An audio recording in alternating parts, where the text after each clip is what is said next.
Fala galera, beleza? Mais uma vez aí, Caio, vejo com vocês para trazer uma análise de Bitcoin. Como vocês estão? Beleza? Aí sim. Então, primeiramente aí, dia 22/1 aí de 2020 aí, começando aqui a nossa análise aqui às 10h58 da manhã aí.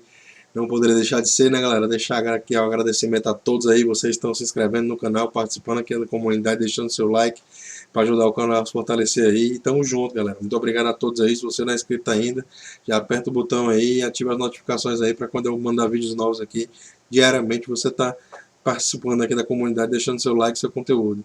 Então, tamo junto, galera. Um abraço aí para todos aí. Começar aí a nossa análise aqui de Bitcoin. Primeiro de tudo, eu venho aqui falar de duas coisas assim que a gente sempre gosta de trazer nas notícias bestas.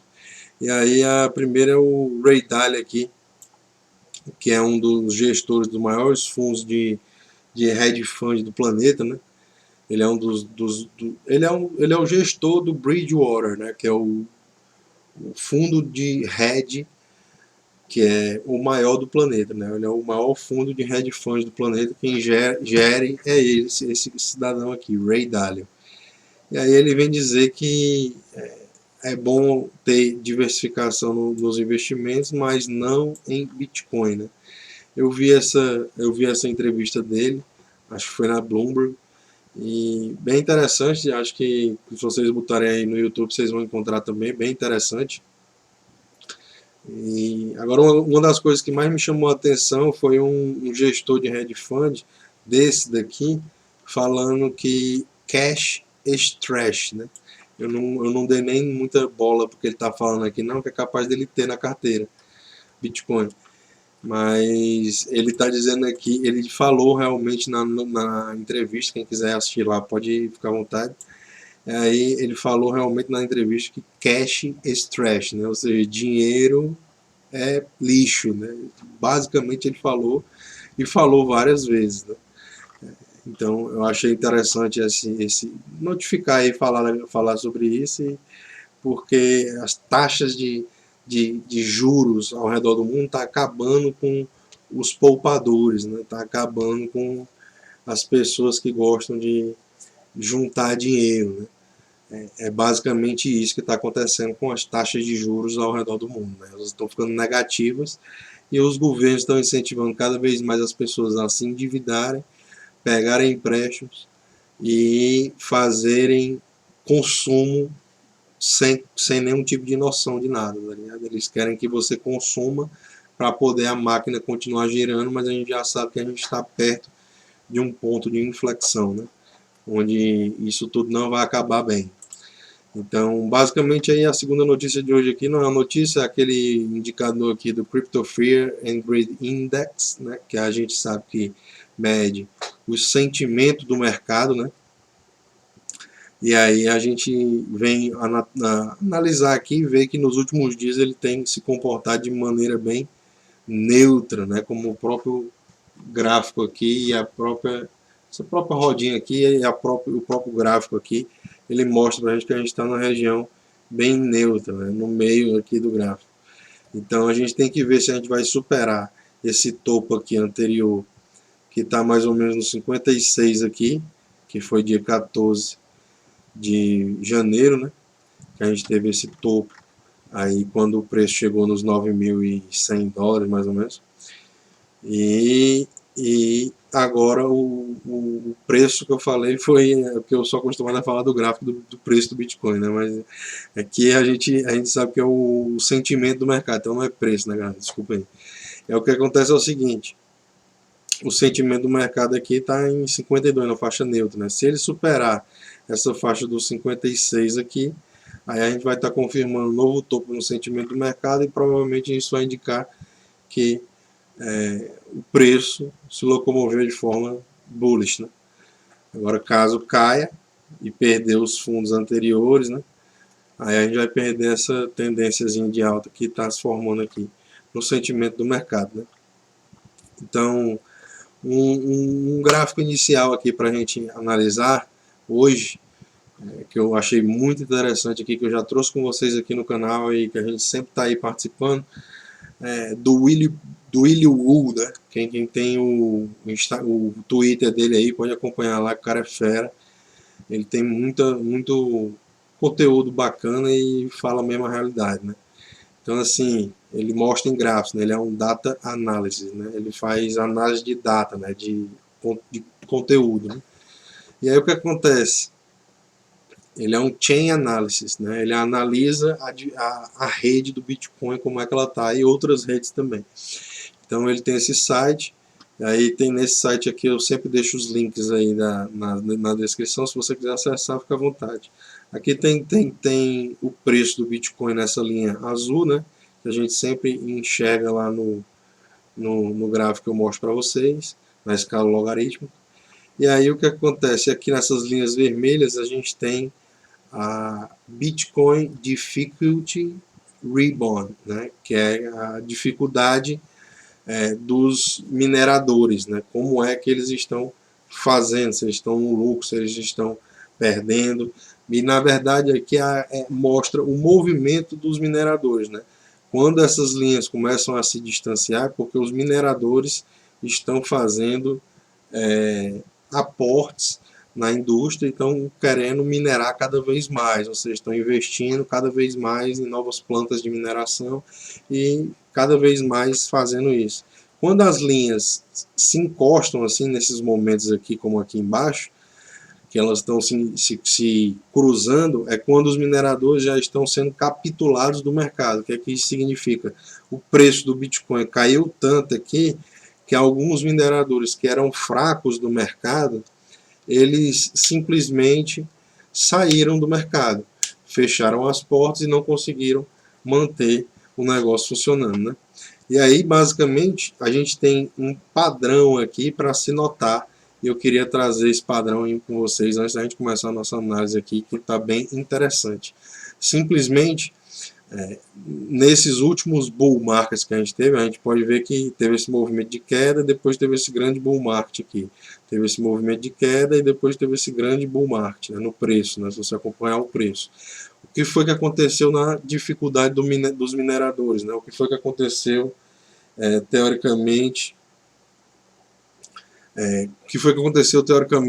na rede, né, do Bitcoin, na capacidade da rede de computacional, né? Realmente foi o que aconteceu. Os mineradores que eram fracos, eles caíram do mercado, né? Eles saíram do mercado, e eles tiveram dois movimentos de saída nos últimos dois bull markets que a gente teve violência, né? Esse movimento aqui, onde as linhas se encostaram pela primeira vez, e depois elas começaram a sair e voltaram até aqui em cima, né? Nesse patamar aqui, nessa região aqui de cima, que vocês podem ver aí no gráfico. E aí, aqui mais ou menos aqui em cima, eles começaram a subir de novo, só que aí eles capitularam de novo, né? Caíram de novo aqui para a região aqui de baixo, né? E aí, depois dessa segunda capitulação aqui, né? Que o preço começou a dar as decoladas violentas, né? E a gente viu o que foi aconteceu. Aí o que foi aconteceu? Quando passou aqui essa região que o preço caiu total, teve essa primeira capitulada aqui nessa área, onde as linhas se encostaram novamente. Presta atenção nas linhas vermelhas ali. Nas linhas vermelhas, a pessoa botar o mouse em cima, tá aí nessa porra, nessa linha aí, tá mudando tudo. Aí o que é que acontece? As linhas vermelhas se encostaram ali novamente nessa área aqui que o mouse estava. Aí o que acontece? Depois eles subiram novamente e caíram novamente, as linhas vermelhas aqui se encostaram novamente. Os mineradores investiram novamente, depois eles caíram novamente. E aí, agora a gente está num momento que teve esse outro bull market, né? Depois que ele subiu novamente aqui. Depois da segunda vez, ó, teve a primeira vez, depois teve a segunda vez. Quando teve essa segunda vez, ele teve esse bull market estourando. Beleza, show. E agora a gente está aqui nessa região aqui, a gente está aqui nesse patamar aqui. E o que aconteceu? A gente teve nessa região aqui, as linhas se encostando de novo, ou seja, um movimento de capitulação dos mineradores, né, que eu expliquei para vocês. E aí a gente teve um processo de subida das linhas de novo aqui nessa região.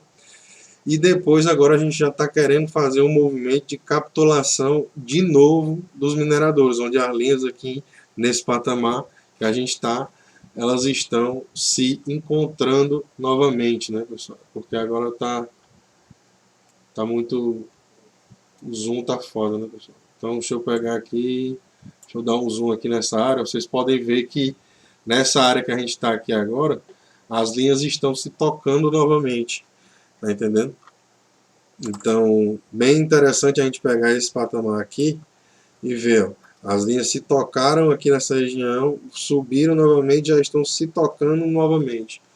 Então, bem interessante, né, a gente ver esse movimento da dificuldade dos mineradores, né, que é a dificuldade da rede, que a gente sabe que ela impõe sobre a capacidade computacional da rede, né, quanto mais alta a capacidade computacional da rede da network do Bitcoin, né, mais difícil vai ser de minerar blocos. Se a rede perde membros, ou seja, se a rede perde mineradores, mais fácil vai ficando de minerar blocos, teoricamente, né? É assim que a rede usa para poder se ajustar, né? Então é bem interessante a gente ver esse tipo de movimento acontecendo e a gente vai direto aqui para o CoinMarketCap fazer aquele refresh live especial aqui com vocês, né, pessoal? A gente sabe que vocês curtem tanto aí. Então, bem interessante a gente ver esse movimento aqui do mercado, ele segue forte, com cerca de 239 bilhões de dólares agora no momento, né? Com volume nas últimas 24 horas segurando aqui acima dos patamares aqui dos 90 bilhões. E aí o Bitcoin com uma dominância de 65,7%, ou seja, ele vem caindo um pouquinho a sua dominância, mas nada de forma significativa ainda, né, para a gente dizer mesmo que a gente está num altcoin season, né, no alt season que a galera chama. E aí o cap total somente do Bitcoin aqui com cerca de 157 bilhões, ele segue mantendo aí, a gente viu que ele chegou a patamar de 170, aliás, 160 bilhões, né? E aí 160 e poucos bilhões e voltou. E aí a gente está com o preço do ativo sendo negociado aqui no CoinMarketCap com cerca de 8.652 dólares, né? Com uma movimentação nas últimas 24 horas aqui de 0,09%, ou seja, nada, não fez porra nenhuma nas últimas 24 horas. A gente vem direto aqui para o gráfico, eu já separei especial do preço do Bitcoin no gráfico diário, que está aqui desde julho de 2010, né, galera? Se você está gostando do conteúdo aí, deixa o seu like aí para ajudar a fortalecer e vamos junto começar aqui a nossa análise. Basicamente, a gente está aqui num patamar que eu sempre gosto de iniciar com esse gráfico para poder você ter a visão de longo prazo, né? Você vê que o longo prazo nesse ativo ele tende a ser bastante volátil, tendo em vista que tem momentos que a gente sobe aqui do fundo ao topo, cerca de, não sei nem dizer essa quantidade de porcento aí, dá 64 mil por cento, né? Aí ele vem e recua até o fundo aqui, 87%. Pô, a parada subiu 64 mil, aí cai 87, tá de boa, né? Aí vem para cá, sobe mais 10.900%, né? Aí beleza, ela recua, né? Para cá e cai mais 86%. Show. Aí agora a gente vai ver quais são os próximos passos aí e a gente espera acompanhar essa jornada aí. Tamo junto. Então, se você esperar aí, você pode talvez ter um pouco mais de benefício. Né? Então, tamo junto aí, galera. Começando aqui a nossa análise aqui, basicamente a gente está aqui no gráfico diário. E aí a gente tem uma região aqui que eu venho falando para vocês aqui que ela está dando bastante confluência, né? Eu vou adicionar aqui largura a nossa box, né? Para poder a gente saber que aqui nessa região a gente tem bastante suporte, né? Que seriam todos esses fractais aqui que estão nessa região, né? É o fractal 305, primeiro aqui que está na tela, 21 períodos, 100 períodos, 72 períodos, 50 períodos e o grande balizador do canal, 610 períodos, né? Que muita gente nem enxerga esse fractal.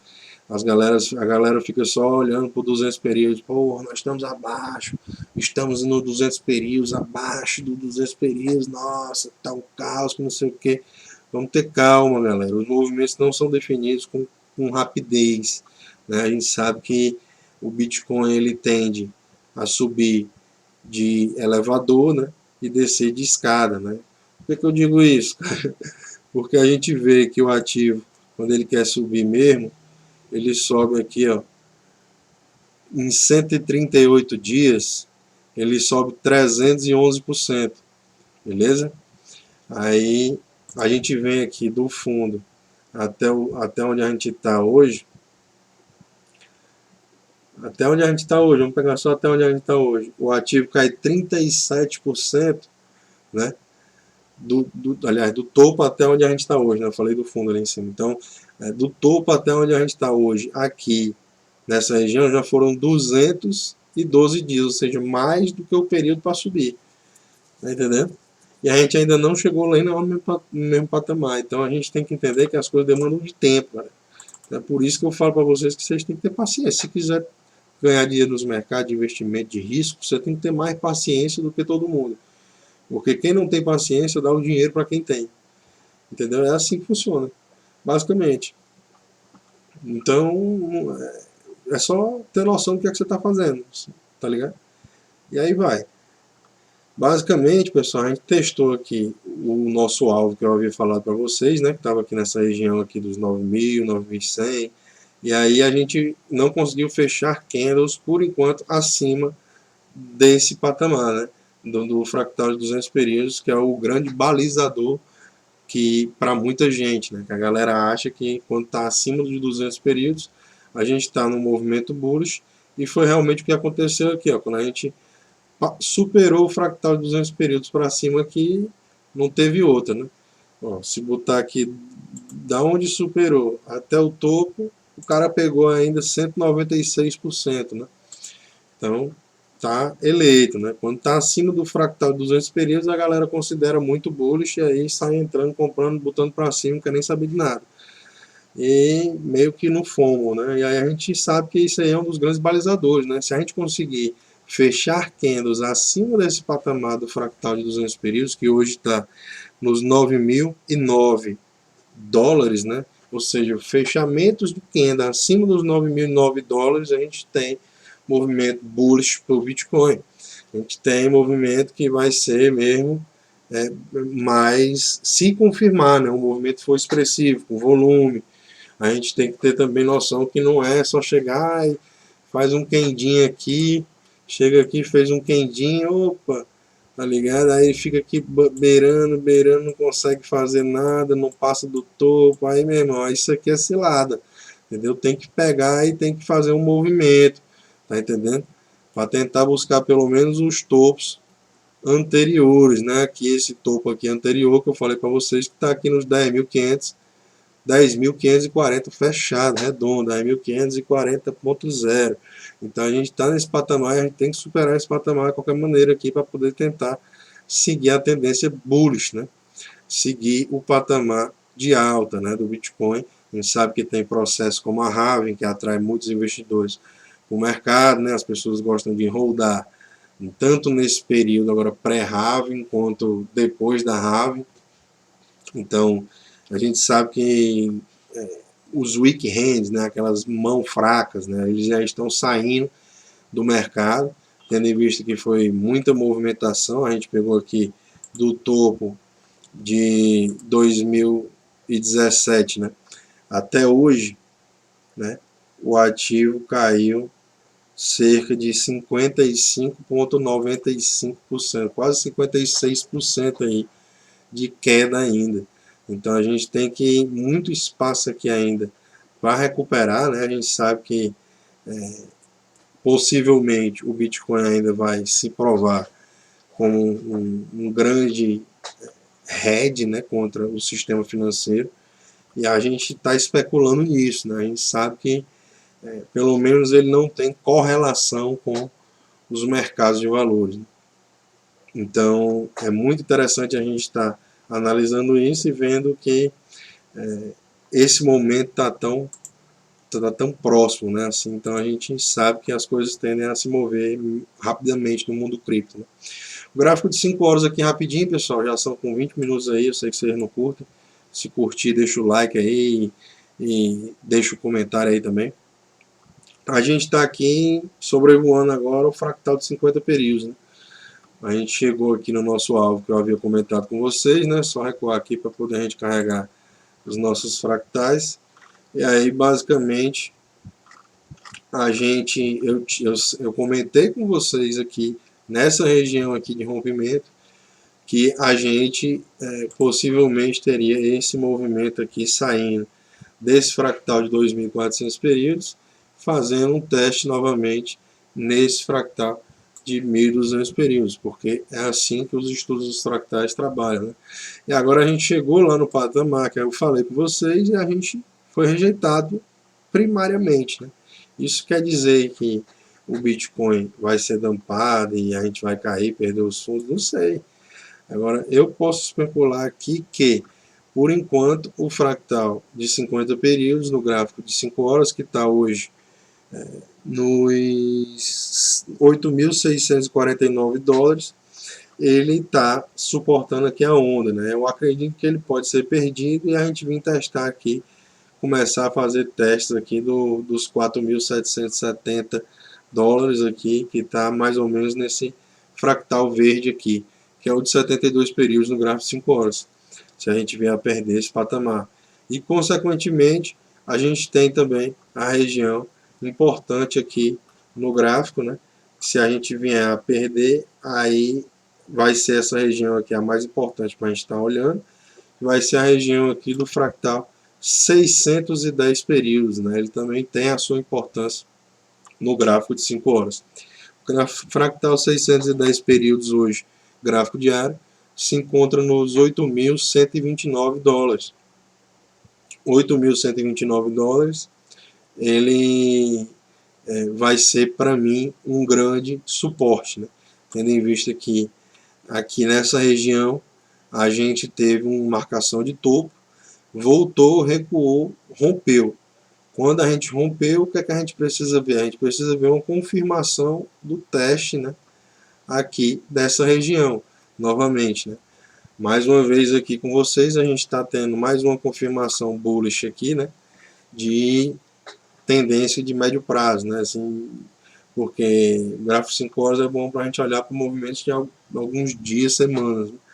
E aí é bom a gente entender que basicamente a gente está aqui fazendo mais um movimento bullish aqui, que é considerado Golden Cross também, onde o fractal de 100 períodos, né, ele já superou o de 610 novamente para cima, né? Então fazia bastante tempo que ele não fazia isso, né? Desde esse movimento aqui, onde o fractal 100 períodos perdeu os 610, que foi aqui na região dos 10.000 dólares, 10.087 dólares, basicamente a gente não vê o fractal de 100 períodos acima do fractal de 610 no gráfico de 5 horas. E isso daqui foi mais ou menos em, deixa eu botar aqui a data, dia 25 de setembro, né, galera? Então, dia 25 de setembro de 2019, né? A gente perdeu esse patamar e a gente não via os fractais dessa maneira, né? Que é basicamente os 100 períodos acima do de 610. Então, basicamente, essa daí foi a análise de hoje aí, pessoal. Muito obrigado a todos aí. Se vocês estão curtindo a análise aí, deixe seu like aí para fortalecer a divulgação do canal aí pelo algoritmo do YouTube. E fortalece também aí, deixando um comentário aí, que ajuda também na divulgação. Deixe qualquer coisa aí, escreve aí se você curtiu, se você não curtiu, se tá beleza, se tá paz, se tá muito tempo, se tá pouco tempo, se quer mais tempo, se quer menos tempo. Então, tamo junto aí, galera. É por vocês que eu faço isso aqui, é para vocês e é nóis. Tamo junto. Um abraço, o mundo é de quem investe. Qualquer dúvida, deixa no comentário e valeu.